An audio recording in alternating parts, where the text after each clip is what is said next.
Olá, bom dia, boa tarde, boa noite, boa madrugada para você que nos acompanha aqui pelo canal do YouTube do Dedicação Delta.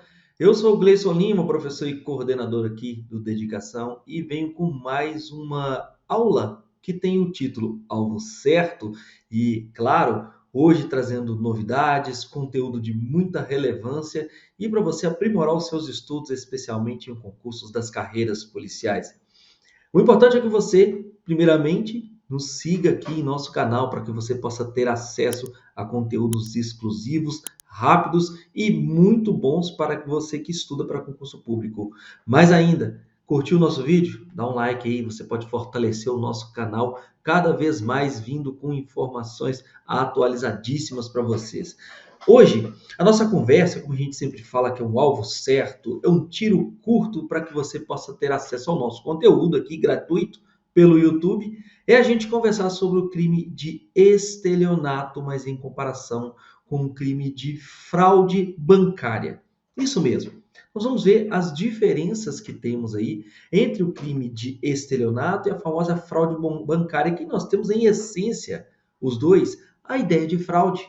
E é por isso que a gente precisa fazer a distinção entre um e outro, exatamente para que a gente possa entender numa prova, num caso concreto, qual deles vai incidir para a gente poder ter acesso a conteúdos realmente interessantes, tudo bem? Eu vou compartilhar a tela aqui com vocês para que vocês possam estar acompanhando, às vezes fazendo suas próprias anotações, e já vai uma dica, tá? Uma dica para você que estuda para concurso público. Não fiquem em estudo passivo. Estudo passivo, você vê minha aula, fica ali, eu pensando, observando. O estudo ativo, você faz pequenos apontamentos. Esses apontamentos são seus. Esses apontamentos vão criar materiais que são exclusivos, que você terá em algum momento para que possa, de fato, fazer boas revisões. Então, faça suas anotações, tenha os seus rascunhos, organize isso aí, seja em ficha, seja em outro meio, até mesmo digital, que você entenda mais pertinente, mas não fique no estudo passivo. O estudo tem que ser mais ativo, tem que ser para cima, que o concurso público, a gente sabe, está cada vez mais desafiador e você precisa entrar nesse desafio concorrendo de uma maneira muito forte. Vamos lá. O que eu trouxe para vocês aqui hoje, para compartilhar a tela, é o seguinte. A gente vai trabalhar com o crime de estelionato e o crime de fraude bancária. Vamos lembrar que o crime de estelionato, em regra, ele está no artigo 171 do Código Penal. Já a fraude bancária, ela está no artigo 19 da Lei 7492, 92 de 1986. Vamos pegar uma borrachinha aqui para a gente poder não deixar feinho, né, o nosso espectro aqui, né? Vamos lá, para não ficar tão assim, esse 2 horroroso que eu acabei de fazer aqui. Mas beleza, pois bem, pessoal, então, 7492 de 86. Então, o tema importante de hoje é a gente começar pelo estelionato. Por quê? Porque está mais em voga, está mais próximo de vocês. Então, a ideia de se trabalhar com o estelionato e a fraude bancária é perceber que essas duas modalidades de crime nós temos a ideia de fraude. Uma estando no artigo 171 do Código Penal, com as suas variáveis ali. Nós não vamos falar do ativos virtuais hoje, porque nós já tivemos inclusive uma aula deles que está disponibilizada no próprio YouTube para vocês. Acho que recomendo vê-la de uma maneira em separado, tá? E a fraude bancária, que está no artigo 19 da Lei 7492 dos crimes contra o sistema financeiro nacional. Agora vamos lá. Qual que é o objetivo de cada um desses dispositivos penais? Lembremos, estamos falando de crimes. Se são crimes, são dispositivos penais. O seu preceito primário, ele vai trazer a descrição do crime, e no seu preceito secundário, ele vai trabalhar com a pena. Hoje nós vamos ver que tipo de ação penal que é essa, como é que funciona isso tudo bem? E o que nós teremos também de julgados relevantes em relação a esse artigo 19 da 7492, tudo bem? Vamos começar com o crime de estelionato? Beleza, pessoal, traz para mim aqui. Pessoal, toda vez que a gente pensa em estelionato, a gente pensa no sujeito que está fraudando. É o famoso 17 de janeiro, é o famoso 171. Esse sujeito que, através da lábia, através do engodo, através do artifício ou ardil, ele vai ali te enganar de forma tal que você acaba sendo levado pelo canto da sereia, até mesmo a conversa do Boto, né? Então, neste momento, você é levado para aquela conversa e você acaba repassando uma parte do seu patrimônio para esse estelionatário, uma situação bilateral. Ele te pede, você entrega com a consciência de que está entregando, mas sem saber que está sendo vítima de um eventual golpe. Inclusive, hoje, nós temos muitos e muitos e muitos crimes que estão sendo cometidos pela internet, através do engodo, através do 171, e são milhares e centenas de milhares de reais perdidos frequentemente em relação a esses crimes. Vamos lá, voltando aqui, sabemos que o crime do artigo 171 do Código Penal, ele começa com a palavra obter, para si ou para outro, é o quê? Vantagem ilícita. Tem que ser em prejuízo alheio? Com certeza. Mas como é que ele faz isso? Ele vai induzir ou manter alguém em erro mediante artifício, que é uma fraude material, mediante ardil, que é uma fraude intelectual, ele não precisa mudar nada, ele não precisa colocar um boné, não precisa fazer nada, ou qualquer outro meio fraudulento. A pena? Reclusão de 1 a 5 anos. Quando eu venho para essa pena, eu já caio primeiramente numa observação, também tem multa, né? Primeiro, que quando eu trabalho com crime de estelionato, eu uso o artifício, que é uma fraude material, eu posso até usar maquiagem, eu posso usar cabelo, ou um ardil, eu vou conseguir você na fraude intelectual ali, tá? E aí, a pena de 1 a 5 anos, ela tem uma característica especial, por quê? Porque se a pena tem até 1 ano, ou seja, não ultrapassa a pena mínima de 1 ano, você tem direito à suspensão condicional do processo, que é um benefício previsto no artigo 89 da Lei 9.099 de 1995. Tudo bem? Voltemos para cá e vamos lembrar aqui, então, que é cabível sursi processual. Tá certo? Vamos lá. O que fala o parágrafo 1º? Ele me conta assim, ó, se esse criminoso, esse que praticou 171 aí, o 17 de janeiro, é primário, tá? Primário. E é de pequeno valor o prejuízo, cai para cá, cuidado. É diferente de insignificância e pequeno valor, tá? Pequeno valor, como regra aí, tem se calculado aproximadamente 10% do salário mínimo. Salário mínimo de R$ 1.400 aproximadamente aí, nós estamos falando algo em torno de R$ 140. Voltemos para cá e vamos lembrar o seguinte, tá? Se é de pequeno valor, o que o juiz pode fazer? Pode aplicar a pena conforme o artigo 155 lá, parágrafo 2º do Código Penal, que trata do crime de furto. Esse furto, também conhecido como furto privilegiado, o sujeito é primário, de pequeno valor, coisa subtraída, e pode aplicar esses mesmos benefícios aqui. Quais são eles? Ó, trocar reclusão para detenção, diminuir a pena de 1 a 2 terços, e diminui muito. Imagina diminuir 2 terços da pena, que seria de 1 ano. Quanto que dá isso aqui, pessoal? 4 meses. Bem pouquinho, né? Pois é. Ou então aplicar somente o quê? A pena de multa, embora que esteja o quê? Em multa. Entenderam como é que é a sacada aqui? Mas vamos prosseguir. O que nos conta que quem nas mesmas penas incorre? Vamos lá. De acordo com o artigo 171 do Código Penal, também vamos ter figuras que serão consideradas equiparadas aí a esse crime de estelionato. Aquele que tem disposição de coisa alheia como próprio, que ele vende, ele permuta, ele dá em pagamento, em locação ou em garantia, coisa alheia como própria. Olha para você ver. O sujeito vai lá e se passa por dono daquele imóvel. Na verdade, ele é um locatário. E ele dá em garantia esse imóvel que nem lhe pertence. Será que ele pode fazer uma situação dessa? Hein? Será que pode fazer? Será que cairia aqui? Ó?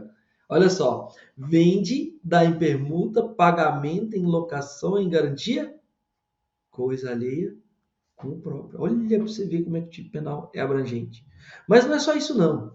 O tipo penal também vai nos contar que vai ser crime de estelionato aquele que faz alienação ou oneração fraudulenta de coisa própria. Ou seja, ele vai vender, ele vai permutar, ele vai dar em pagamento, em garantia, coisa própria que é inalienável. Sabe aquelas cláusulas de inalienabilidade, por exemplo, que reside sobre um determinado bem?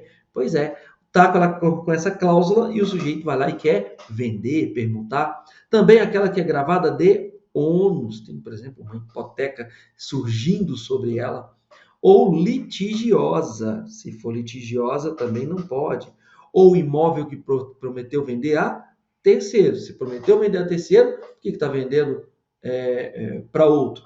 Mediante pagamento de prestações, silenciando qualquer uma dessas circunstâncias.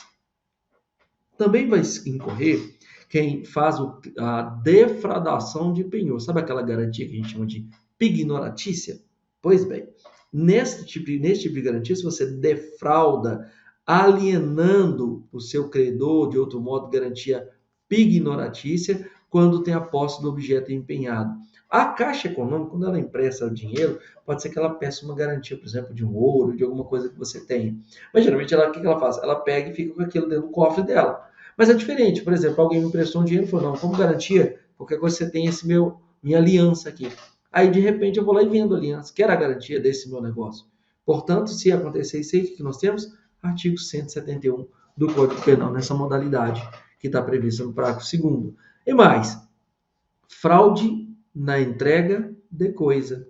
Ele defrauda substância, qualidade, quantidade de coisa que deveria ser entregue a alguém. Há tipo semelhante aqui no Código de Defesa do Consumidor, mas com ele não se confunde. Em outro momento a gente pode aprofundar essa discussão. Vamos lá. Nas mesmas penas vai incorrer quem comete fraude para recebimento de indenização ou valor do seguro. Pessoal, o direito penal ele é regido também pelo princípio da lesividade. Se eu não expus um bem jurídico de um terceiro a risco, ou até mesmo o lesionei, se eu fiz uma autolesão, isso, como regra, no direito penal, não é punido. Mas imagine só, eu teria uma indenização para receber de R$200 mil, caso eu perdesse uma mão. O que o sujeito vai lá e faz? Eu vou falar de mim, não. Fala do outro sujeito. Ele vai lá e pega essa mão dele e parte a mão dele e fala, ó, seguro.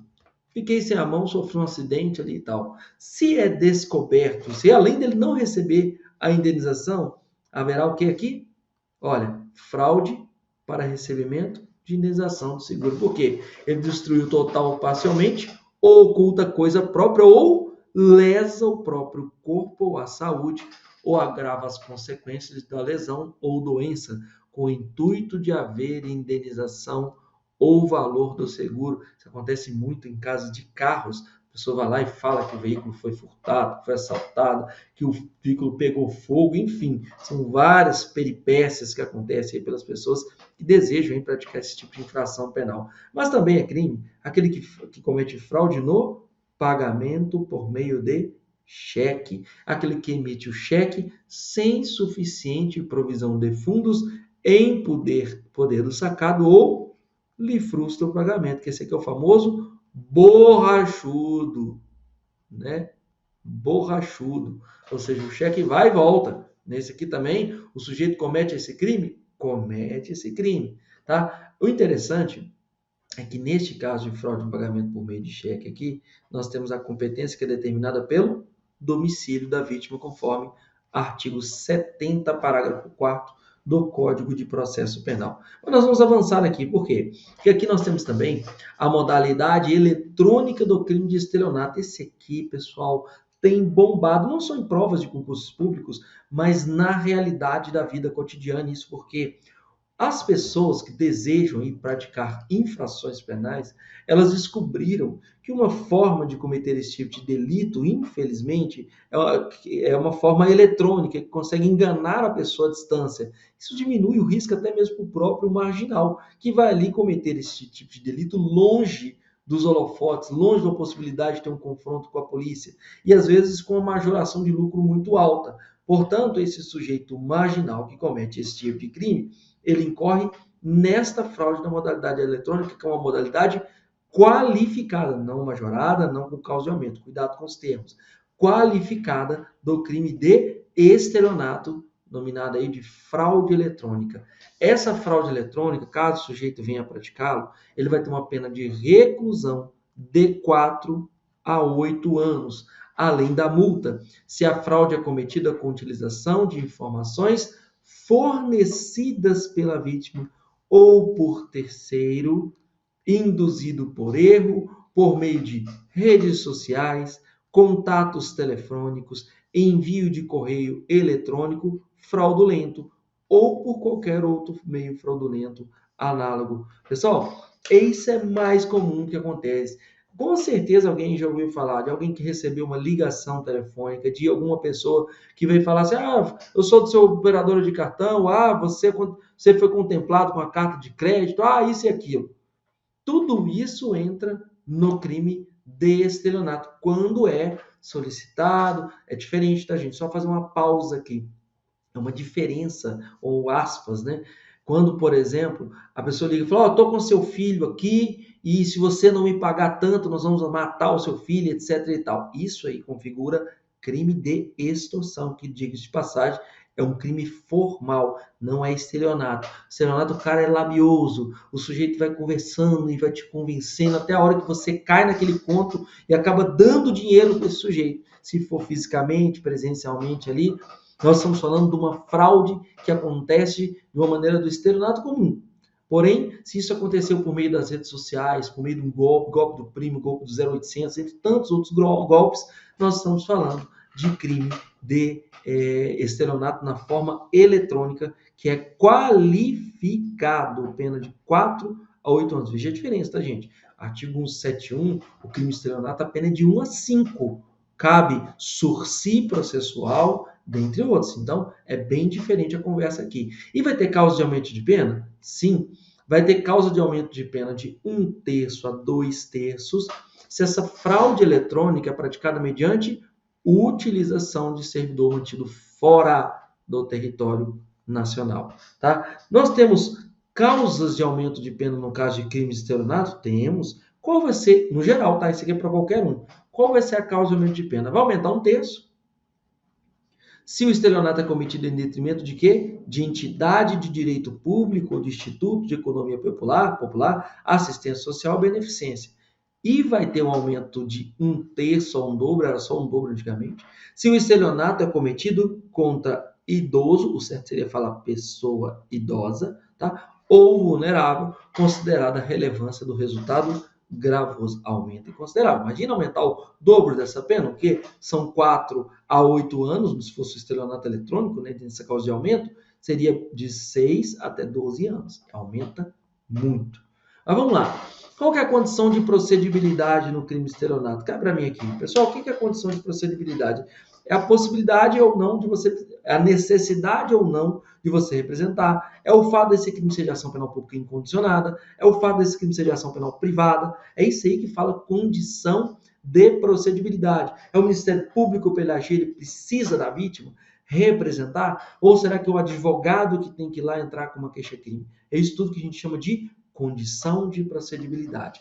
O crime de estelionato, como regra, ele é de ação penal pública condicionada à representação. É diferente de furto, é diferente do roubo, é diferente do homicídio, é diferente do que a vítima também não vai estar ali, mas nem seus parentes precisarão falar. Basta acontecer, o Estado vai agir por conta própria, ele vai lá tomar as providências pertinentes àquele fato ali, entenderam? Então vamos lá. Lembremos que, de acordo com o que nós estamos falando aqui, a representação da vítima é condição de procedibilidade para o exercício da ação penal. Mas nós temos um detalhe.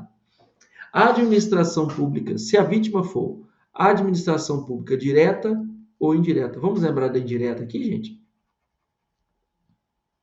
A autarquia, autarquias, fundações, sociedade e economia mista, empresa pública, consórcio em forma de associação. Tudo isso é administração pública indireta. Mas também se a vítima for criança ou adolescente, pessoa com deficiência, cuidado, mental, tá? E maior de 70 anos de idade ou incapaz. Muito cuidado que pessoa idosa, de acordo com a Lei 10.741 de 2003, que é o Estatuto da Pessoa Idosa, é aquela com idade igual ou maior de 60 anos. Aqui muda um pouquinho. Aqui a representação ela não vai precisar acontecer, porque são exceções, quando a vítima é maior de 70 anos. Então, uma pegadinha aqui só para ficar com vocês. Se a vítima tem 65 anos e foi vítima de estelionato, nós temos uma causa de aumento de pena de 1/3 à metade, mas o crime é de ação penal pública condicionada à representação. É diferente se ela tivesse 71 anos de idade. Tudo bem? Então vamos lá. Porque nesses casos aqui, ó, todos ação penal pública incondicionada. Tudo bem? Agora, competência para processar e julgar o crime. Competência ela é estadual como regra. Ah, tem suas exceções? Claro. Foi em detrimento de bens e interesses da União? Claro que vai ser uma competência federal, tá? Então vai depender ali do que nos disser a situação do caso concreto. Vamos lá. Agora vamos pensar no crime de fraude contra a instituição bancária? Por que isso aqui está aqui? Por que isso fala que é uma modalidade especial de estelionato? De acordo com a lei número 7492 de 1986, essa lei trata dos crimes contra o sistema financeiro nacional. Ele dispõe aqui no artigo 19 que é crime obter mediante fraude, ou seja, parece um estelionato, financiamento, garra nessa palavra aqui. Financiamento é diferente de empréstimo puro e simples, de mútuo puro e simples, tá? E onde que foi feito isso? Em instituição financeira, tá? Vamos lembrar que a pena vai ser aumentada, essa pena é de 2 a 6 anos, você vê que já aumentou um pouquinho aqui, já não cabe sursi processual, concordo? A pena é aumentada de 1/3 se o crime é cometido em detrimento de instituição financeira oficial. Exemplo, Caixa Econômica Federal. Ou por ela credenciada para o repasse de financiamento. Então, vai ter um acréscimo de pena aí se tiver nessa situação específica. Ah, mas foi contra o Banco do Brasil. Foi contra... Oh, desculpa, gente. Aqui, o Banco do Brasil está como instituição financeira oficial. Vamos tirar aqui, ó. A gente não confundir, né? Bom, beleza. Ah, esse crime foi contra o Banco Itaú. Esse crime foi contra o Bradesco. Esse crime foi contra o Santander, e entre outros aí. Então, nós temos este crime cuja pena vai ser de 2 a 6 anos. Agora, eu vou entender o que se entende aí com financiamento. Vamos chegar lá. Antes, vamos lembrar que, diferentemente do que a gente viu lá atrás nos crimes de estelionato em sua maioria, a ação penal aqui é pública e incondicionada. E a competência? Muito importante. Aqui a competência é prevista em lei. A competência aqui é da Justiça Federal, tá? O artigo 26 nos grita o seguinte: a ação penal, nos crimes previstos nesta lei, será promovida pelo Ministério Público Federal. Perante quem? Perante a Justiça Federal. Então, vamos lá? A ação penal vai ser promovida pelo MPF na Justiça Federal. Diferente do que a gente acabou de falar em relação ao crime de estelionato. Mas olha o que tem mais interessante aqui, ó. Qual é a diferença entre financiamento e empréstimo? O tipo penal vai falar de financiamento. Agora vem para mim aqui. Se eu quero comprar uma casa, se eu quero comprar um carro, e para isso eu gostaria de pegar um dinheiro no banco. Só que o dinheiro que eu quero pegar no banco ele é vinculado ao meu imóvel, vinculado ao automóvel que eu quero comprar. E é por isso que nós falamos que esse veículo, que esse imóvel vai ficar o quê? Alienado. Ou seja, o banco está de olho. Se você não pagar, o banco toma.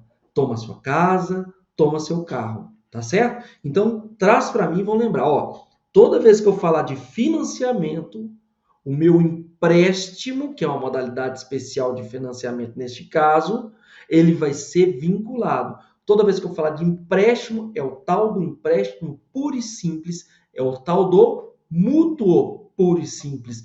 Eu te entreguei um dinheiro. Ó, falei, banco, eu estou precisando de 20 mil. Para quê? Porque eu sei para que é. Posso comprar um carro à vista e vender. Posso comprar um comércio. Posso comprar o que eu quiser. Só que você não está precisando declinar para o banco o que você vai fazer com aquele dinheiro. Quero viajar, sabe? Quero doar para uma instituição de caridade. Isso aí faz com que este crime, vou voltar para lá, se torne um empréstimo. Então, quando é empréstimo, quando é simples mútuo, eu não fico na Lei 7492.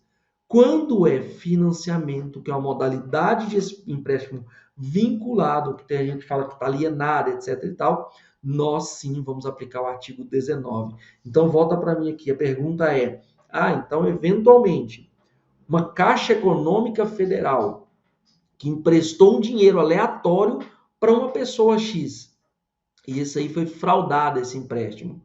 Nós podemos falar que a Caixa Econômica Federal foi vítima de um crime de estelionato? Sim.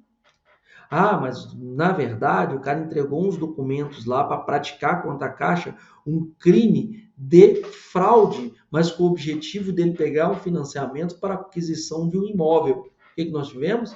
Artigo 19 da Lei 7492 de 86. Tudo bem? Muda a competência, muda tudo. A ação penal pública incondicionada, competência da Justiça Federal. Não porque a Caixa, poderia ser o Bradesco, poderia ser o Itaú, mas é porque quis fraudar uma instituição bancária e isso se torna um crime federal. Tudo bem? Vamos lá.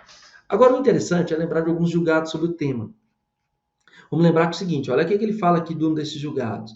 Tratando-se de fraude para obtenção de financiamento bancário, visando a compra de veículo automotor, a operação financeira caracterizada pela destinação vinculada da verba emprestada. Ou seja, olha, eu peguei 20 mil para comprar este carro Gol que vai ficar alienado. Tudo bem? Tudo bem? Então, neste caso, fica tipificado qual crime?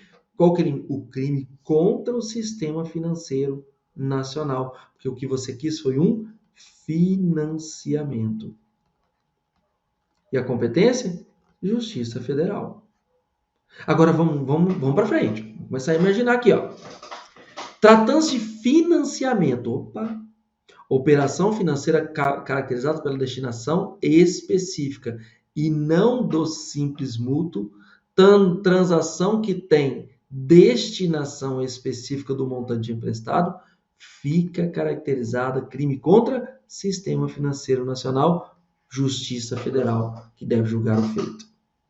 Agora, sabe aquele contrato, o de leasing, que é o arrendamento mercantil? Vem para mim aqui. Sabe o contrato de leasing? Eles falam que é um empréstimo, né? O banco te empresta um veículo, por exemplo, há um arrendamento mercantil daquilo, e ao final, geralmente, você tem a opção de compra daquele bem, tá certo? Se acontece este tipo, que é o de leasing, para o STJ, isso é um financiamento. Entendeu? Financiamento. Sendo um financiamento, portanto, o fato de você fraudar um contrato de leasing neste financiamento, o seu crime é um crime federal, porque esse financiamento tem uma destinação específica. Portanto, embora a sua tenha particularidades, é de fato um tipo de financiamento bancário para aquisição de bem específico em instituição financeira. Dessa forma, tem-se que os fatos narrados submetem, ao menos em tese, ao tipo do artigo 19, quem vai ter que julgar a Justiça Federal. Tá certo? Vamos lembrar que tem um outro julgado muito interessante aqui que fala assim, olha, tendo em vista o empréstimo fraudulento para capital de giro, empréstimos pessoais e adiantamento a depositantes não caracteriza o quê? Financiamento para destinação específica. E com isso é o quê? Operação de crédito sem destinação específica ou vínculo à comprovação da aplicação de recursos. Por quê? Para jogar dinheiro dentro da pessoa. Não faz diferença. O que você vai gastar com isso? É caso que se trata de quê? crime de estelionato do artigo 171. Fechado? Vamos lembrar que o bem jurídico protegido neste artigo 19 é instituição financeira, confiança dos investidores, credibilidade do sistema financeiro. Então não faria sentido proteger um só banco. Ou se fosse uma instituição oficial, pode ser qualquer uma das instituições oficiais ou não, tá? Sujeito passivo principal é o Estado e secundário, obviamente, a instituição financeira e seus investidores. É interessante que nós tivemos um julgado aí em 2018, temos 2010, temos 2018 também, que fala o seguinte: a consumação do crime, deste crime de fraude contra o sistema financeiro nacional, do artigo 19 da Lei 7492, que fala que essa consumação vai se dar com a celebração do contrato e não com o prejuízo. Porque lá fala assim, ó, obter financiamento. Tá certo? Obter financiamento. Então, por isso que lá, de acordo com o STJ, se trata de um delito formal, que tem como sujeito passivo principal quem? O Estado e não a instituição financeira, que é secundária. Porque a norma penal, o que ela quer proteger? A credibilidade do mercado financeiro e a proteção do investidor, que não vai se cumprir se não abarcasse todas as instituições bancárias aí. Tudo bem? Mas vai avançar, vai dizer o seguinte, olha, quanto a essa consumação, o tema já foi amplamente debatido, e aí a ideia é que o seguinte: este crime do artigo 19, ele não exige efetivo ou potencial abalo ao sistema financeiro. Por isso, a consumação dele se dá com a celebração do contrato e não com prejuízo. Então o cara falou assim, eu estava pagando certinho, embora eu tenha fraudado. Entenderam o esquema? Então, por último aqui, vamos lembrar que o crime é de obter. Olha o verbo aqui. Tá certo? Se consuma, portanto, no momento em que o sujeito assina o contrato de obtenção do financiamento mediante fraude. Jurisprudência recente, que ó, abril de 2023. Dá uma olhadinha no informativo 771 do STJ. E é com mais essa aula aqui que eu converso com vocês, né, sobre os temas importantes que podem cair em concursos públicos das carreiras policiais. Saiba esses mínimos detalhes, a diferença entre um crime e outro, porque isso vai criando um hábito de estudo muito constante e com o tempo você consegue pegar bastante isso, ritmo, e sim ser mais um aprovado, sair da condição de um inscrito em concurso público para a condição de um aprovado, beleza? Se você gostou do vídeo, clica aqui para poder dizer que gostou, dá um likezinho pra gente, siga a nossa página aqui no YouTube, vá lá no Instagram, @dedicaçãodelta, com muitas novidades e constantes para vocês, tudo bem? Aqui para nós e para você certamente aí no seu coraçãozinho, ó, só um resultado importa, seu nome no Diário Oficial. Então não perca a oportunidade, cada vídeo novo é mais uma conquista, uma escadinha do seu sucesso. Grande abraço para vocês aí e a gente se vê no próximo vídeo. Até mais.